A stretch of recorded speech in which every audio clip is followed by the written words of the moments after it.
Eh bien bonjour à toutes et à tous, j'espère que vous allez tous très bien. On se retrouve aujourd'hui chers amis pour une nouvelle réaction. Alors je suis désolé, je tiens à mettre ça directement en priorité, je suis désolé les gars. 11 jours sans upload, j'étais malade il y a une semaine, comprenez-moi, j'ai été dans le lit pendant 3-4 jours. Du coup bah forcément, pas de vidéo, j'en suis désolé. Donc nouvelle réaction aujourd'hui sur la vidéo pourquoi le online des consoles est-il payant. Comme d'habitude, lien en description de la vidéo originelle et de sa chaîne YouTube. Voilà, donc si vous l'avez pas déjà fait, n'hésitez pas à lâcher le petit pouce bleu sur cette react. N'hésitez pas aussi à vous abonner, active la cloche de notification. Merci à vous et bon visionnage. Et bienvenue à vous chers amis pour ce nouveau react. Alors petit react les amis sur pourquoi le online des consoles est-il payant.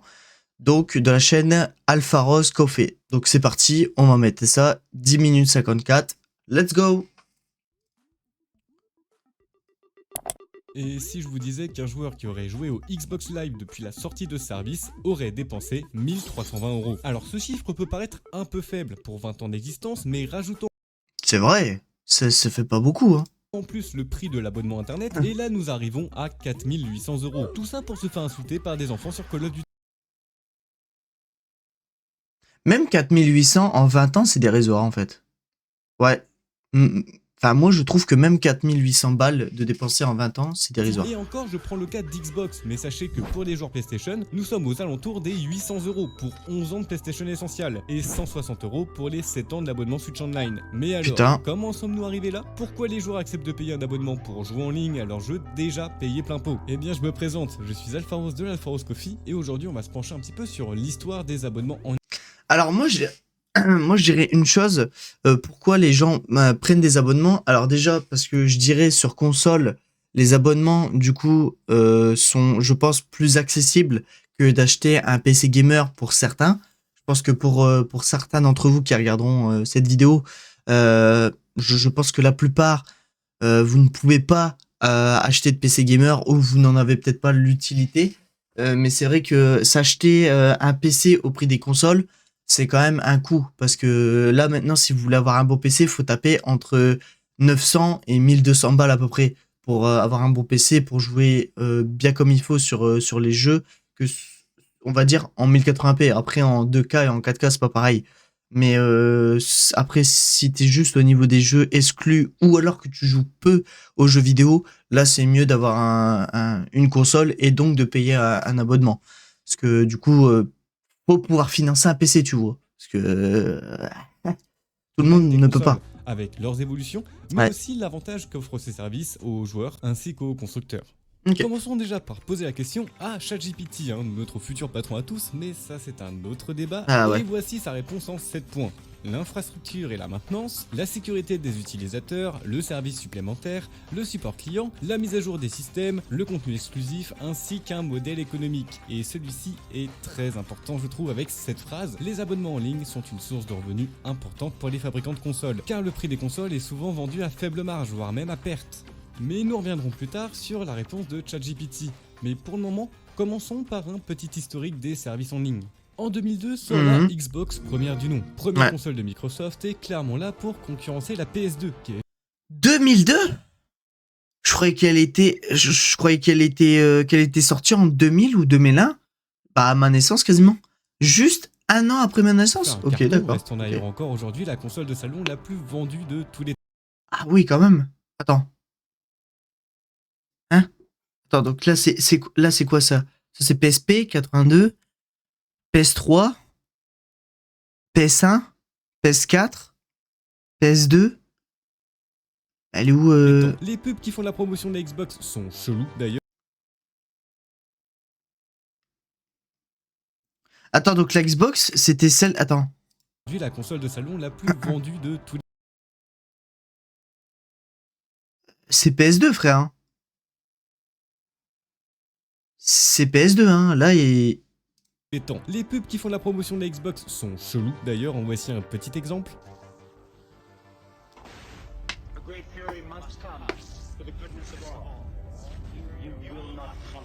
C'est une pub Xbox, ça?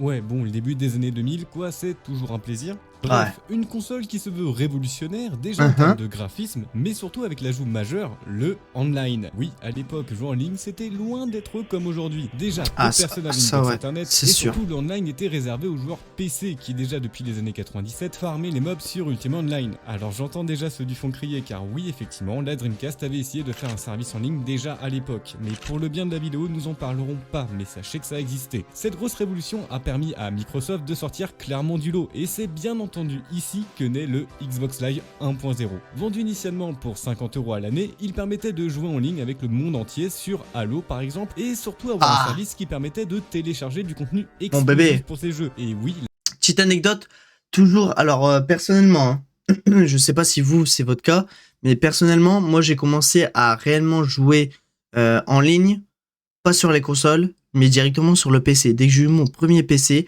là, c'est là où j'ai commencé à jouer en ligne. Parce que, bah, la plupart, en fait, l'online, mes darons voulaient pas que je joue à l'époque en ligne. J'aurais bien kiffé, franchement, jouer sur Xbox en online. Au moins, j'aurais pu voir ce que ça donnait.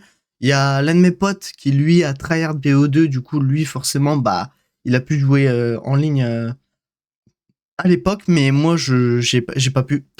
Donc, on va dire que j'ai loupé une petite expérience là-dessus. Mais bon, après, rien de grave, hein. C'était juste du online. Mais voilà, bon, j'ai juste manqué l'arrivée ça, on des va dire. fameuses mises à jour et des DLC aussi. Le Xbox Live permettait aussi d'avoir un service de chat vocal avec la sortie des premiers micro-casques conçus pour consoles de salon. C'est une grande révolution pour le monde Voilà, des... ça, tu vois, ça, j'ai pas connu ça. Parce que moi, j'avais juste mon casque, ou même pas le casque, j'étais directement branché à la télé, frère, avec le haut-parleur de la télé, et je jouais dessus, en solo. Tout le temps, tout le temps. Ah, moi, console, j'avais hein. pas de ça. D'ailleurs, la chose assez marrante, c'est que celui-ci conduit par la même occasion à une vague de bannissement des utilisateurs en 2004 à cause des insultes proférées sur leur service online. Comme quoi League of Legends n'a rien inventé. Ce service est peu utilisé au début car déjà il y a peu de jeux ayant accès au online et bien entendu la démocratisation d'un internet haut débit qui n'était pas présent partout. C'est surtout à l'arrivée de la génération suivante, Xbox 360 et PlayStation 3, qui a démocratisé le online pour tout le monde avec en 2009 la sortie du fameux Call of Duty MW2 qui a regroupé en 24 heures 2 millions d'utilisateurs en simultané sur le Xbox Live. D'ailleurs, C'est gros pas mal, call hein. sur MW2, qui pour moi reste le meilleur Call of. Bref, le service est implanté, mais PlayStation a lui aussi développé son service en ligne, et cette Ouais. fois-ci gratuit. PlayStation, D'ailleurs, c'était PlayStation l'un des Store, plus du coup. gros arguments de la PS3, pour ceux qui s'en rappellent, et là nous arrivons déjà à la première dissonance Ah de oui, ce genre oui, je me rappelle de ça, parce que mon pote, il disait qu'il payait pas d'abonnement, du coup, comme il était sur Play 3. Ah ouais, ça, je m'en rappelle. Et les abonnements, je crois, ils ont commencé à partir de Play 4. Play 4, là, tu payais. de Je service. me rappelle, je Comment fait payais. PlayStation pour proposer le même service qu'Xbox, mais sans obliger les joueurs à y dépenser un seul centime? Sony base toute son économie sur la vente des jeux, ainsi que les DLC pour faire perdurer leur service. Le Xbox Live, lui, évolue avec la Xbox 360, avec un service coûtant maintenant 60 € par an, ce qui représente quand même le budget d'un jeu neuf, c'est énorme. Ici, Xbox a perdu la bataille sur le marché du jeu en ligne. Sony propose un service similaire avec la liste d'amis, les trophées, le chat vocal et tout ça pour 0 €. Et d'ailleurs, il n'y a pas que Sony qui propose ce genre de service gratuit, il y a aussi Nintendo avec la Wii. Bien que la qualité du service reste médiocre pour l'époque, mais encore une fois, Microsoft passe d'une image d'un inventeur de génie à un arnaqueur se faisant de l'argent sur le dos de ses joueurs. D'ailleurs, c'est en partie cela qui a amené Microsoft à revoir son Xbox Live, cette fois-ci en y proposant plus de services comme Zune, avec la possibilité de louer des films et des musiques directement depuis sa Xbox 360, et même un partenariat avec Orange où les joueurs peuvent profiter des chaînes exclusives à la TV d'Orange directement au sein de leur console. Ça, par contre, cette interface-là, je m'en rappellerai toujours. Ah, cette interface-là, oh, comment je me la butais. Moi, j'ai connu la GameCube, la Xbox 360, la Xbox normale, je l'ai connue aussi, mais pas longtemps. Vraiment pas longtemps. J'ai beaucoup plus torché la Xbox 360. Après, la Xbox One, pas beaucoup. Pas forcément, parce que du coup, j'avais mon PC, donc forcément, du coup, la Xbox One, je l'ai pas vraiment torché. La PS4, bah ouais, à partir du moment où j'ai eu mon PC, c'était tout ce qui était exclu console, que là, j'allais sur les consoles. Sinon, PC. Et c'est ici que le Xbox Live n'est plus qu'une simple option en ligne, mais c'est tout un service qui est proposé pour ses joueurs. Mais reprenons un autre argument de ChatGPT, celui de la sécurité. Et pour le débunker, eh bien, laissez-moi vous raconter l'histoire du plus grand piratage du PSN. Oula. Imaginez-vous, vous êtes le 15 avril 2011 en pleine partie d'MW3. Vous Ouais. faites votre meilleur game quand tout d'un coup, un black screen apparaît. Les responsables Anonymous qui ont réussi à infiltrer le PSN afin de le mettre hors service, entraînant ainsi une suspension à l'échelle Ah, les mondiale de bâtards. celui-ci pendant plus de 48 heures. Mais Bien non. sûr, Anonymous en profite aussi pour voler quelques données d'utilisateurs comme le pseudo des joueurs, leur nom, ainsi que leur compte bancaire. Et quand je parle de quelques données, en fait c'est un euphémisme, l'on parle en fait de plusieurs millions de données personnelles. Attends. Faille de sécurité chez Sony, 77 millions de comptes et données personnelles impactées. 77 mais c'est énorme. Mais c'est énorme. Alors attendez, en avril 2011, l'industrie du jeu vidéo a été secouée par l'une des plus grandes cyberattaques de son histoire. Le géant japonais Sony Entertainment a subi un piratage massif qui a entraîné la compromission des données personnelles de millions d'utilisateurs à travers le monde. Cet événement a eu un impact considérable sur la réputation de l'entreprise et a soulevé de nombreuses questions sur la sécurité des données en ligne. L'attaque subie par Sony a eu des retombées dramatiques pour le groupe qui n'avait pas encore la possibilité de s'assurer avec une assurance cyber. Ah ouais, ils avaient pas encore Ah bah ouais, bah après 2011, ouais, tu m'étonnes. Ouais, c'est pas comme maintenant. À l'époque, le service générait 500 millions de dollars de chiffre d'affaires annuel. 500 millions. Comparé à maintenant, c'est rien du tout en fait. Tu te dis que c'est rien du tout. Mais 77 millions de comptes. Sony est en sueur et les pertes financières se comptent en milliards de dollars. Mais le plus Bah, triste dans cette histoire, c'est pour les joueurs. si.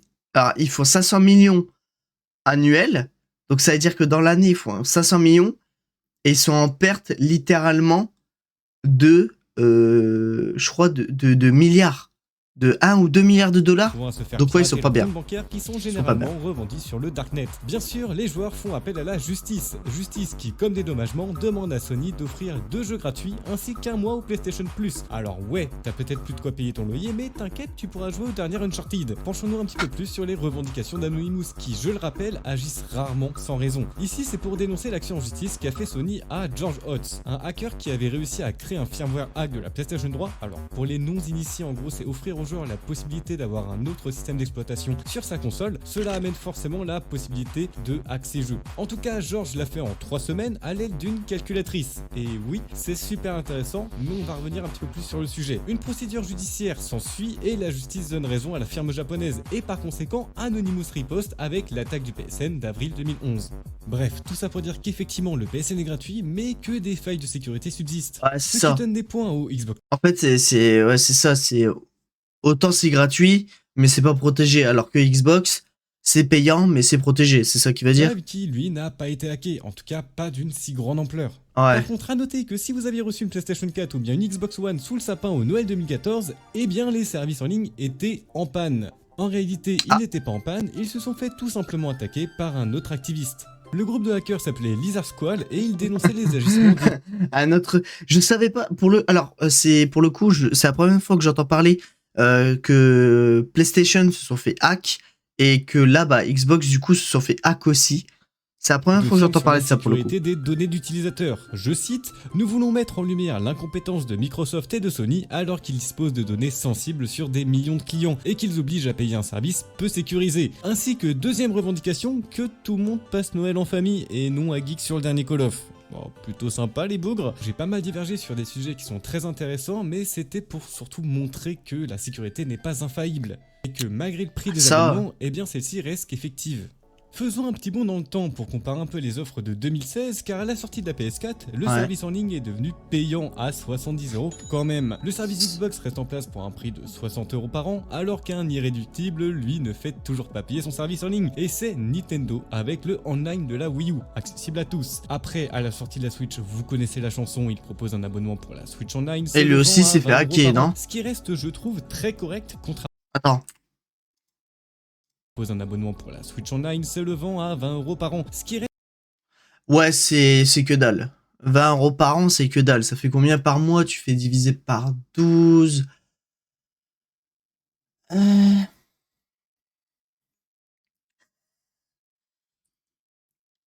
Alors, attends. Je suis un connard parce que... Alors, hop. ça fait que tu dépenses 60 centimes par mois.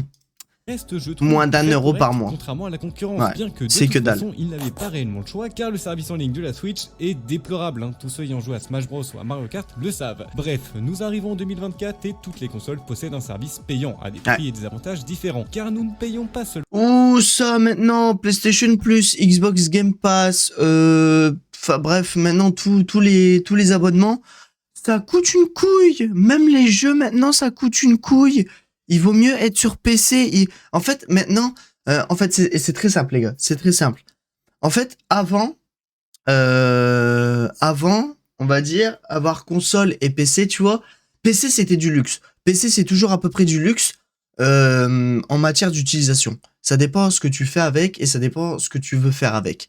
La console c'est pareil. La console c'est si t'es un joueur lambda qui joue 3 fois à God of War sur ta Play sur 3 mois, viens pas me casser les couilles pour que je te conseille pour un PC, tu vois. Voilà, faut savoir doser. Mais le truc maintenant, je trouve le truc bien, c'est que je trouve que maintenant, il vaut mieux dépenser au moins 1000 à 1200 balles, au moins 1002, on va dire, pour avoir vraiment un bon PC, un PC correct pour pouvoir jouer à tous les jeux comme il faut. Et au moins, derrière, t'achètes tes jeux tranquilles. Tu peux les acheter sur Instant Gaming. Instant Gaming, description, hein, petit lien affilié si jamais vous voulez des jeux, n'hésitez pas. Donc sur Instant Gaming, sur Kinguin, sur G2A, bref, vous avez plein vous avez bien plein de sites justement auxquels vous pouvez avoir vos jeux en réduc et non pas devoir passer sur Steam par exemple. Bon, il y a certains jeux vous êtes obligé de passer sur Steam ou le Game Pass. Moi perso, je prends le Game Pass. Je trouve que le Game Pass c'est vraiment rentable pour ce que c'est. Parce que je paye combien? Je crois 14 balles. Allez, 14 balles par mois, on va faire. Mais c'est énorme. 14 balles par mois, ça, frère, ça fait deux abonnements Netflix et Disney+. Mais 14 balles par mois, frère, pour un catalogue de jeux qui est, je crois, je vais pas dire de conneries, mais au moins plus de 200 ou 300 jeux. C'est énorme. 14 balles par mois pour 200 ou 300 jeux, frère. C'est énorme. Sachant que derrière, il y a tous les autres trucs qui sont mis derrière. C'est-à-dire comme EA. EA, et je crois il y a Origin aussi. EA et Origin qui sont comptabilisés sur le Game Pass. Donc ça veut dire que vous pouvez aussi installer des trucs depuis d'autres launchers gratuitement aussi grâce au Game Pass. Et ça fait vraiment une différence, tu vois. Ça fait une diff. Même sur console, tu prends le Game Pass, frère, bah t'as 36, t'as 500 jeux. Alors que j'ai été sur le PlayStation Store, frère, tu prends le PS Plus, tu peux avoir accès à des jeux pendant 2 heures. Par exemple, j'ai voulu voir, je me suis dit, bah, si je prends le PS Plus pour The Last of Us, bah, c'est carré. Bah non, frérot. 2 heures d'accès à The Last of Us, sinon, faut que tu payes 70 balles sur le PS Store. Du coup, bah, j'avais le seum. Et je crois que si je dis pas de conneries, je crois que j'ai essayé de trouver une clé où je l'achetais directement sur le Play Store. Voilà. Mais bon, tout ça pour dire que je trouve que actuellement, il vaut mieux avoir un PC pour pouvoir avoir les abonnements à côté, histoire que ça vous coûte pas très cher. Le PC, ça vous fout une grosse claque dans la gueule, mais attention, hein, vous n'êtes pas obligé de faire du 1200 € d'un coup. Vous pouvez très bien faire j'achète ma carte mère et ma carte graphique ce mois-ci. Le mois prochain, j'achète le processeur, j'achète les RAM et on va dire le water cooling. Et le mois d'après, donc en gros, chaque mois, vous prenez peut-être 2 ou 3 composants, tu vois, chaque mois. Et au moins, vous dépensez pas 1002 directement. Donc, tu vois, au moins, je trouve ça bien. Perso, je trouve ça bien. Mais c'est vraiment pour ceux qui ont une utilisation assez accrue et assez prononcée pour jouer dessus. Si vous êtes juste là pour jouer tous les 4 du mois à un RE4 ou à un God of War, restez sur console. Ça sert à rien. C'est vraiment ceux qui veulent investir sur un PC à long terme et qui vont jouer très très longtemps. Voilà. Seulement pour du online, mais cette fois-ci pour du jeu gratuit, des avantages. Bref, un service imposé, mais essayant d'offrir aux consommateurs des lots de consolation afin de justifier leur prix. Même Nintendo avec le fameux jeu rétro gratuit. Bon, ils sont quand même un peu à la ramasse hein, quand on sait que la Switch, nous sommes encore à l'étape des Konami. C'est pas vraiment étonnant. Mais alors, le service en ligne des consoles, arnaque ou pas ? Eh bien, comme nous avons pu le voir, les différents arguments de ChatGPT ont été débunkés. La sécurité n'est pas infaillible, la maintenance... Moi, je dirais peut-être avant c'était beaucoup moins coûteux. Maintenant, c'est beaucoup plus coûteux. Alors, je sais pas si c'est par rapport au niveau des matériaux ou autres qui font les consoles, ce que je doute fortement. Mais franchement, pour moi, ça devient de plus en plus coûteux et j'espère en tout cas, Sony, je sais que Sony, PlayStation, ils mettent la barre mais très haute, frérot, pour les jeux. Xbox, c'est pareil aussi. Hein, Xbox, ça devient de plus en plus cher aussi. Euh, Franchement, je sais pas s'il y a un modèle, je sais pas si y a un modèle de jeu qui va être viable et qui coûtera pas aussi cher parce que maintenant, un jeu, c'est au minimum 70 voire 80 euros. L'édition standard, c'est quelque chose. Et pour une édition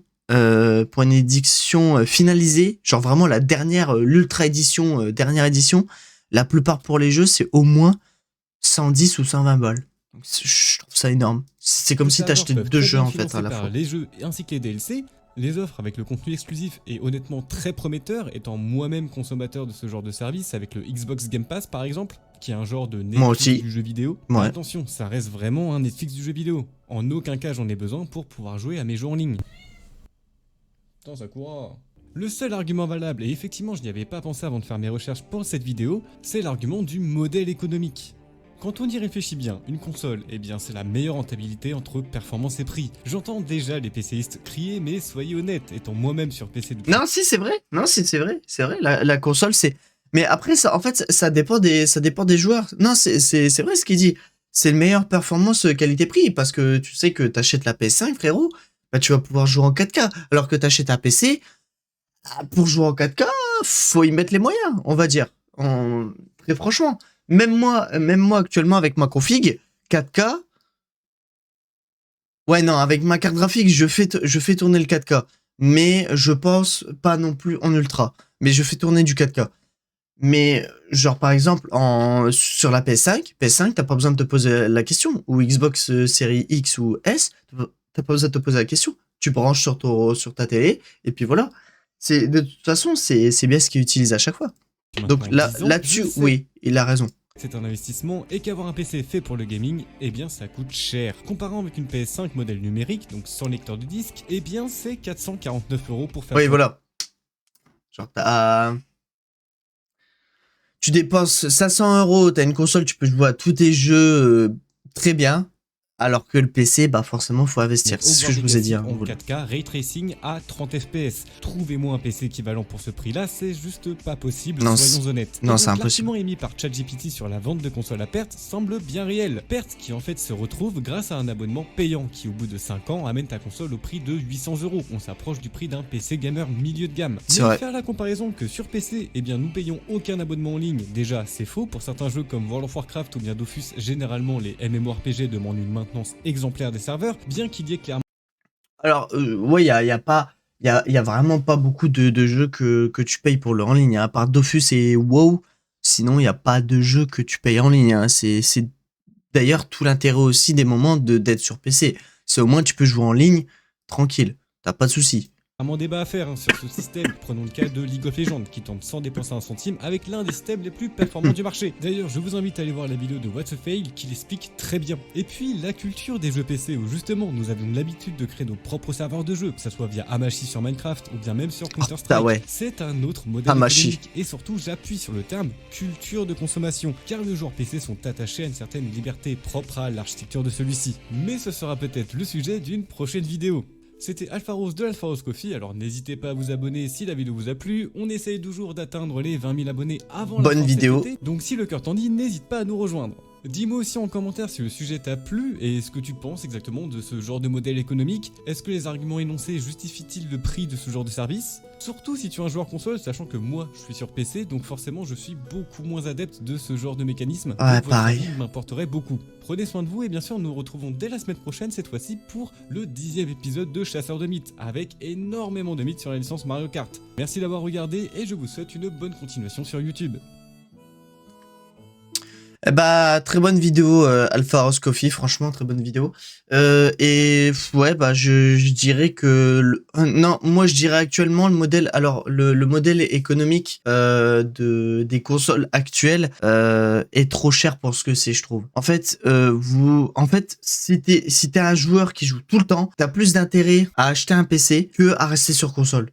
Vraiment en fait, genre c'est premier degré, c'est même pas une blague. Genre je trouve que t'as beaucoup plus d'intérêt si jamais vraiment tu joues tout le temps, tout le temps, tout le temps, tout le temps, tout le temps, t'as plus d'intérêt à être sur PC que sur console parce que sur console le problème c'est que tu payes trop tarif. C'est ça le problème. En tout cas, c'est ce que je pense. Voilà.